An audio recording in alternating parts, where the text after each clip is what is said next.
ॐ दुर्गायै नमः। ॐ शिवायै नमः। ॐ महालक्ष्मी नमः। ॐ महागौर्यै नमः। ॐ चण्डिकायै नमः। ॐ सर्वज्ञायै नमः। ॐ सर्वलोकेश्यै नमः। ॐ सर्वकर्मफलप्रदायै नमः। ॐ सर्वतीर्थमयायै नमः। ॐ पुण्यायै नमः। ॐ देवयोनये नमः। ॐ अयोनिजायै नमः। ॐ भूमिजायै नमः। ॐ निर्गुणायै नमः। ॐ आधारशक्त्यै नमः। ॐ अनीश्वर्यै नमः। ॐ निर्गुणायै नमः। ॐ निरहङ्कारायै नमः। ॐ सर्वगर्वविमर्दिन्यै नमः। ॐ सर्वलोकप्रियायै नमः। ॐ वाण्यै नमः। ॐ सर्वविद्याधिदेवतायै नमः। ॐ पार्वत्यै नमः। ॐ देवमात्रे नमः। ॐ वनिष्यै नमः। ॐ विन्ध्यवासिन्यै नमः। ॐ तेजोवत्यै नमः। ॐ महामात्रे नमः। ॐ कोटिसूर्यसमप्रभायै नमः। ॐ देवतायै नमः। ॐ वह्निरूपायै नमः। ॐ सतेजसे नमः। ॐ वर्णरूपिण्यै नमः।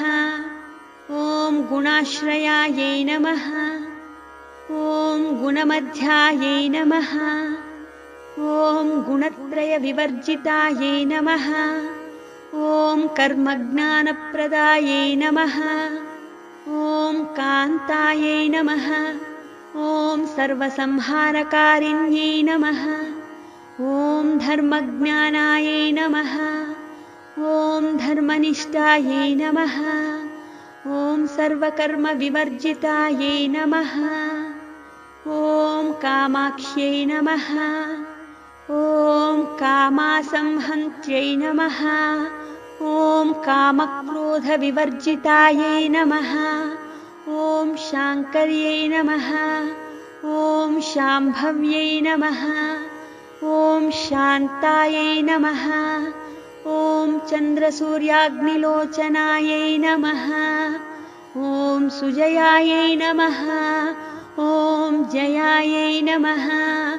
ॐ भूमिष्ठायै नमः। ॐ जाह्नव्यै नमः। ॐ जनपूजितायै नमः। ॐ शास्त्रायै नमः। ॐ शास्त्रमयायै नमः। ॐ नित्यायै नमः। ॐ शुभायै नमः। ॐ चन्द्रार्धमस्तकायै नमः। ॐ भारत्यै नमः। ॐ भ्रामर्यै नमः। ॐ कल्पायै नमः। ॐ कराळ्यै नमः। ॐ कृष्णपिङ्गळायै नमः। ॐ ब्राह्म्यै नमः। ॐ नारायण्यै नमः। ॐ रौद्र्यै नमः। ॐ चन्द्रामृतपरिवृतायै नमः। ॐ ज्येष्ठायै नमः।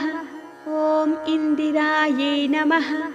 ॐ महामायायै नमः। ॐ जगत्सृष्ट्याधिकारिण्यै नमः।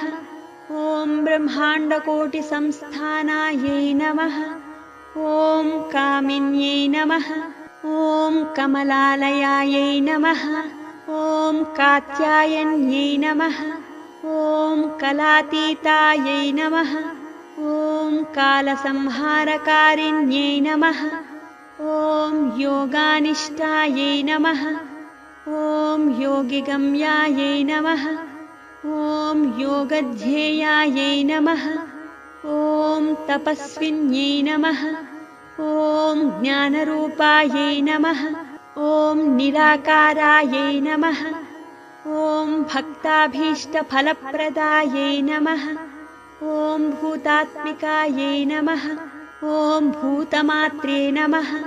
ॐ भूतेश्यै नमः ॐ भूतधारिण्यै नमः ॐ स्वधानारी मध्यगतायै नमः ॐ षडाधाराधिवर्धिन्यै नमः ॐ मोहितायै नमः ॐ अंशुभवायै नमः ॐ शुभ्रायै नमः ॐ सूक्ष्मायै नमः ॐ मात्रायै नमः ॐ निरालसायै नमः ॐ निमग्नायै नमः ॐ नीलसङ्काशायै नमः ॐ नित्यानन्दिन्यै नमः ॐ हरयै नमः ॐ परायै नमः ॐ सर्वज्ञानप्रदायै नमः ॐ अनन्तायै नमः ॐ सत्यायै नमः ॐ दुर्लभरूपिण्यै नमः ॐ सरस्वत्यै नमः ॐ सर्वगतायै नमः